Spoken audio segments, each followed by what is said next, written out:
شیخ نے لڑکی سے مخاطب ہو کر فرمایا، تمہارا یہاں کیسے آنا ہوا اور یہاں تک تمہیں کس نے پہنچایا؟ لڑکی نے کہا، اے میرے سردار، جب آپ ہمارے گاؤں سے رخصت ہوئے اور مجھے خبر ملی تو میری بے چینی اور بے قراری جس حد تک پہنچی تھی اس کو میرا دل ہی جانتا ہے۔ نہ بھوک رہی نہ پیاس، نیند تو کہاں آتی۔ میں رات بھر اسی اضطراب میں رہ کر صبح کے قریب ذرا لیٹ گئی تھی اور اس وقت مجھ پر نیند غالب آ گئی۔ اسی حالت میں نے خواب میں ایک شخص کو دیکھا جو کہہ رہا تھا، اگر تو مومنات میں داخل ہونا چاہتی ہے تو بتوں کی عبادت چھوڑ دے اور شیخ کی اتباع کر اور اپنے دین سے توبہ کر کے شیخ کے دین میں داخل ہو جا۔ لڑکی کہتی ہے کہ میں نے اسی عالم خواب میں اس شخص کو مخاطب ہو کر کہا، شیخ کا دین کیا ہے؟ تو اس نے بتایا کہ اس کا دین دین اسلام ہے۔ میں نے کہا، اسلام کیا چیز ہے؟ اس نے کہا کہ اس بات کی دل اور زبان سے گواہی دینا کہ خدا تعالیٰ کے سوا کوئی معبود نہیں اور محمد صلی اللہ علیہ وسلم اس کے برحق رسول اور پیغمبر ہیں۔ میں نے کہا، تو ٹھیک ہے، میں شیخ کے پاس کس طرح پہنچ سکتی ہوں؟ اس شخص نے کہا، ذرا آنکھیں بند کر لو اور اپنا ہاتھ میرے ہاتھ میں دے دو۔ لڑکی نے کہا، ٹھیک ہے۔ یہ کہا اور میں کھڑی ہو گئی اور ہاتھ اس شخص کے ہاتھ میں دے دیا۔ وہ شخص میرا ہاتھ پکڑے ہوئے تھوڑی دور چل کر بولے، بس کھول دو۔ چنانچہ میں نے اپنی آنکھیں کھولیں تو آپ کو دجلہ، ایک نہر ہے جو بغداد کے نیچے بہتی ہے، اس کے کنارے پر پایا۔ اب میں پریشان ہو گئی۔ میں آنکھیں پھاڑ پھاڑ کر دیکھ رہی تھی کہ میں چند منٹوں میں کہاں سے کہاں پہنچ گئی۔ اس شخص نے حجرے کی طرف اشارہ کر کے کہا کہ یہ سامنے شیخ کا حجرہ ہے، وہیں چلی جاؤ اور شیخ سے کہہ دو کہ آپ کا بھائی حضرت خضر علیہ السلام آپ کو سلام کہتا ہے۔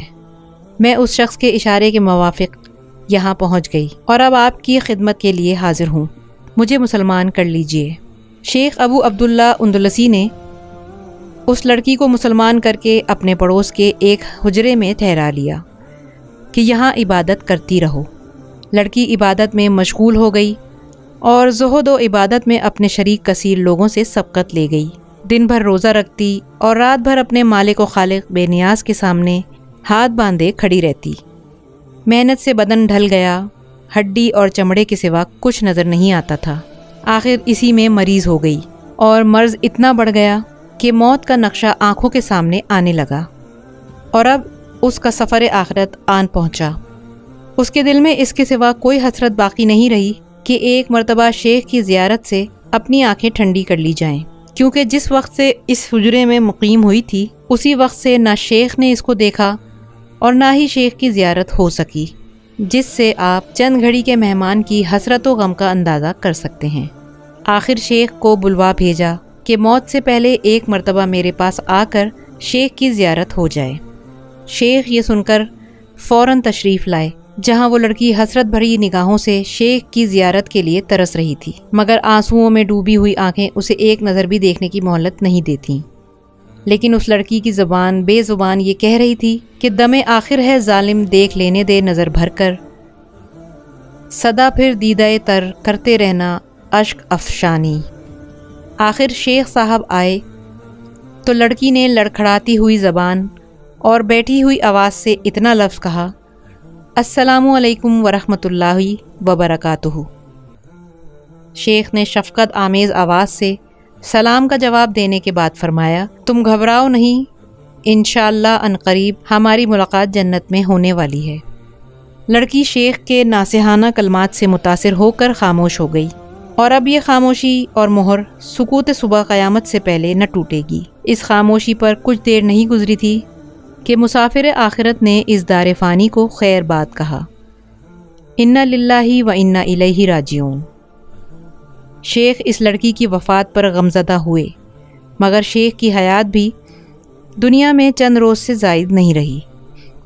حضرت شبلی رحمۃ اللہ فرماتے ہیں کہ چند ہی روز بعد شیخ صاحب اس عالم فانی سے رخصت ہوئے۔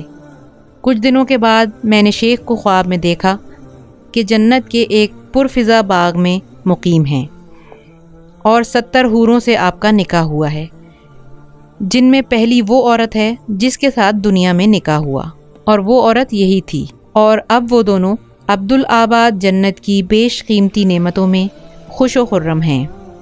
معلوم ہوا کہ بے شک یہ تکبر ایسی بری بلا ہے کہ شیخ المشائخ تک کو بھی کہاں سے کہاں تک پہنچا دیا۔